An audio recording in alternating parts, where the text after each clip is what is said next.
video ni Senator Judge Pia Cayetano sa social media nitong Biyernes. Sa video, ipinapalabas na kumakalat sa social media. Ayon sa... Napo po, ay grabe yung kabastusan ito.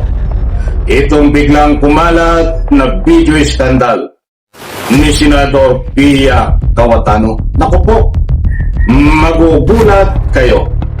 Alright, welcome back to my YouTube channel. I'm Andy's Vlog. Mga kaibigan, hindi po ito fake news. Ipapanood ko po sa inyo ang resibo tungkol dito sa kalalabas pa lang na mainit na balita na nagreklamo na ang kanyang mga kasama diyan sa Senado, kapwa niya Senador, maging ang mga mambabatas diyan po sa Kongreso ay nababahala na ho dito sa pagkalat ng video skandal na ginawa ni Senador Pia Cayetano. Aba, ay mantakin nyo, nakakaya ho ito. Isa kang mambabatas, ikaw naman pala ay binubutas at nambubutas ng batas. Kaibigan, palambing isang like sa video na ito kung nagustuhan niyo po.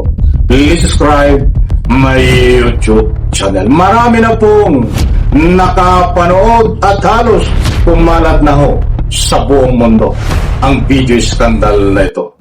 Pasintabi ho sa mga minor de edad pa na mga manonood. Medyo may sensitibo na usapin po dito, kaya't pasintabi ho mga kaibigan. Ibabagi ko po sa inyo at siyempre pagkatapos nyo pong mapanood ang kabuuan ng skandal na ito, inaalayan ko po kayo diyan sa comment section. Magbigay any reaction, any public opinion, karapatan nyo po yan. Magbigay diyan po sa comment section. Ito, mga kaibigan, ang katunayan resibo tungkol dito sa usapin na skandal video ni Pia Cayetano. Naku, ari pa ng drama to mga kaibigan. Kakaiba na naman itong hinaharap na ito. Talagang sa video na ito ay nagreklamo na. Ito, nagreklamo na ang kanyang mga kapwa mambabatas. Bakit ginawa niya ito?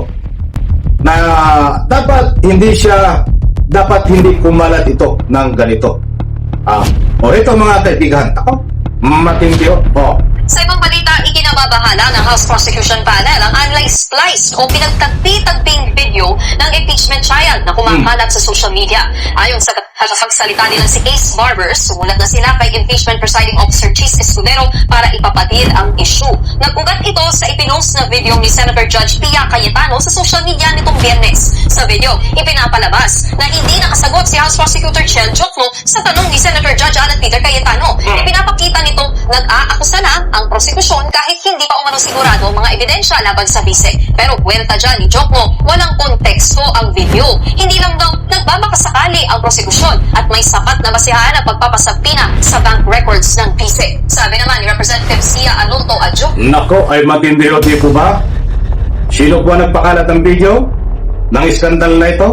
Maya-maya pagkatapos po nito ay bibigyan po natin ang public opinion, mga kaibigan. Ito, maaaring pahinain ng mga edited na video ang tiwala ng taong bayan sa impeachment court. Kaya hiling nila maging patas dapat ang sinumang senator judge.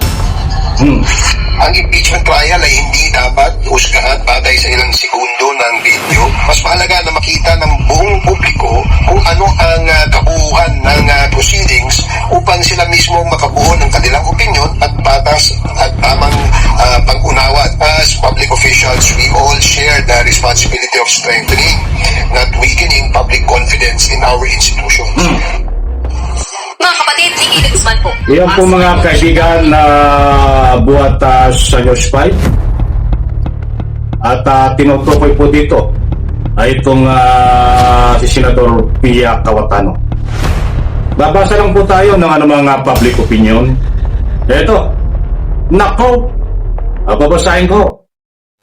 Nako, iskandal na naman niyang ginawa ni Queen Drama Pia Cayetano.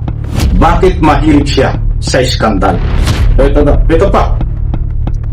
Hindi nakapag-iskandaloso sa impeachment si Pia Cayetano, kaya dinaan na lamang sa Facebook pakalatin ang iskandal video niya na magpakalat ng maling impormasyon. O isa na lang ho. May tatawag na naman po iskandal ni Pia Cayetano yan. Sa halip tumulong para sa ikaunlad, ang ginagawa ay puro iskandal na lang at drama diyan sa Senado. Nako, napakarami mga kaibigan ang nagbibigay ng anumang public opinion. Kahit puntahan nyo po sa comment section, yan po sa News 5 at iba't ibang malalaking mainstream media. Kasama na rin dito sa aking YouTube channel na gusto nilang iparating bakit pinakalat ni Senador Pia Cayetano ang ganyang scandal video na tagpi-tagpi splice video na ang layunin niya po ay kumuha ng simpatiya at magpakalat ng maling impormasyon na nagaganap sa ruling ng impeachment, sa ruling ng paglilitis diyan po sa Senado. Disclaimer lang ho, mga mahal kong taga-subaybay. Marami pong meaning ng video scandal.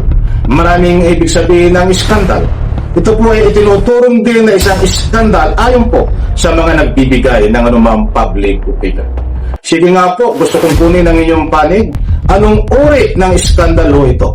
Itong ginawa ni Pia Cayetano na ipakalat ang tinagpi-tagpi niya na splice video kung tawagin na nagaganap diyan ho sa ruling ng impeachment sa paglilitis kay Sara Sayad Gustavo. Ano pong uri ng iskandal yan? Pwede po kayo mag-comment diyan po sa comment section.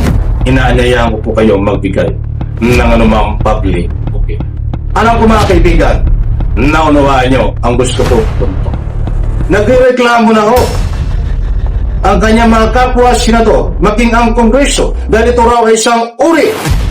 Ito ay isang uri ayon po sa mga nagbibigay ng anumang komento na kanyang kasamahan diyan sa Senado at mga nagtatrabaho diyan sa Kamara.